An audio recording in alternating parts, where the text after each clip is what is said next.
Ladies and gentlemen, this is another man in Florida that contracted the flesh eating bacteria. I'm telling you, there's something to this because it's happening a lot on the East Coast.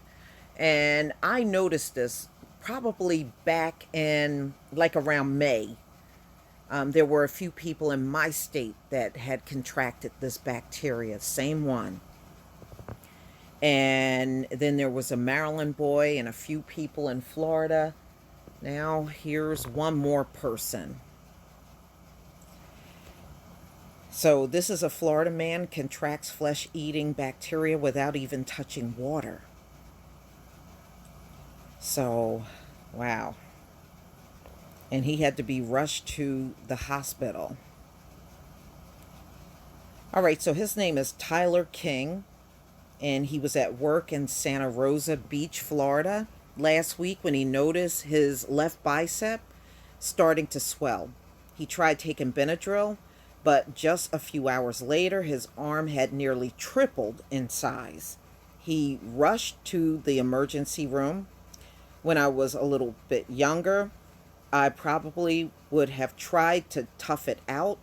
Well, that would have been the worst thing I could do. King said, if I had gone to sleep and had woke up with it at the rate it was spreading, I might not have an arm right now.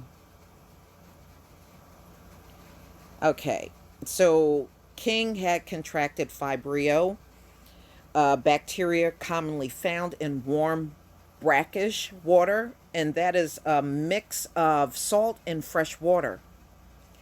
When exposed to an open wound, Vibrio can cause a skin infection. If left untreated, the bacteria can be deadly.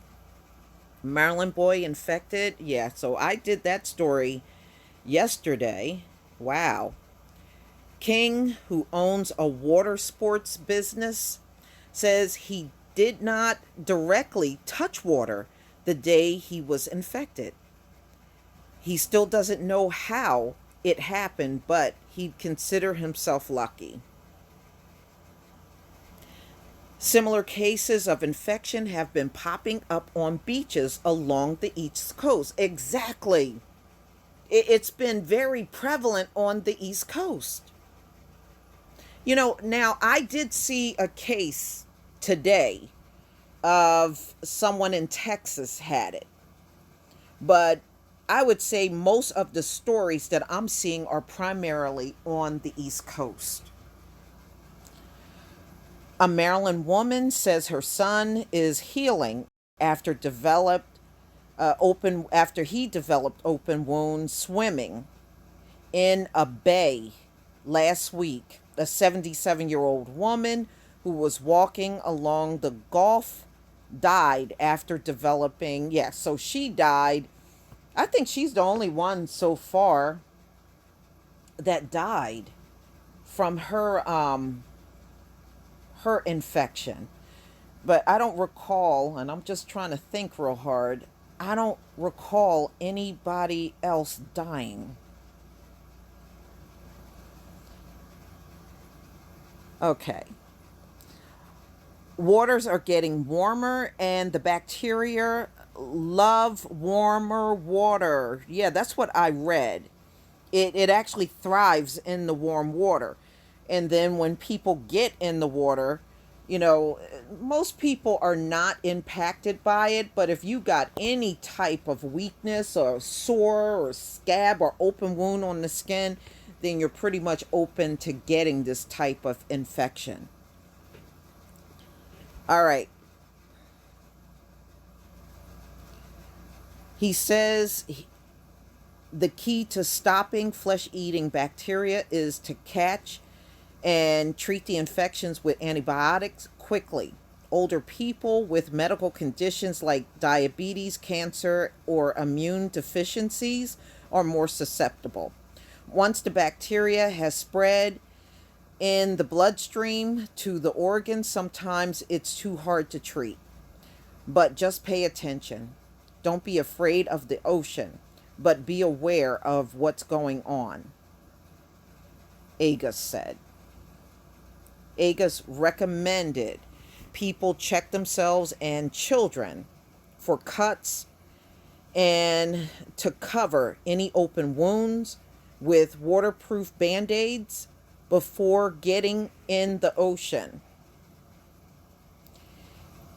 If you do get a cut in the water, clean it with hand sanitizer immediately and keep monitoring cuts for any signs of infection like swelling or redness. Yeah.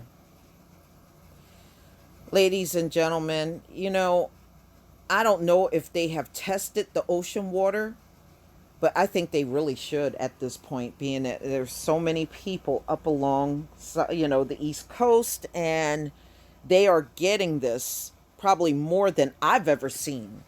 Even when I was a child, I would periodically hear about people going down to the ocean and getting some type of flesh-eating bacteria, but it was rare to hear about a lot of this back then.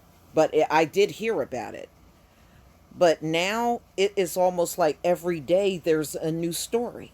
Every single day there's a new story coming out about somebody having this flesh-eating bacteria. So I see it a lot more than I've ever seen it before in my life. But everybody, again, please be careful when going down to the ocean, with yourself and your children, your family, because, this can be really serious. But so far, only that 77-year-old woman, I see she died, but some of the other people that got it were much younger than her. So I don't know if that might be a factor. If you're younger, you can kind of bounce back from it a little better. I don't know. But please just be careful. Please leave your comment and subscribe. Don't forget to hit on the notification bell. And I'll see you on the next video. Peace, family.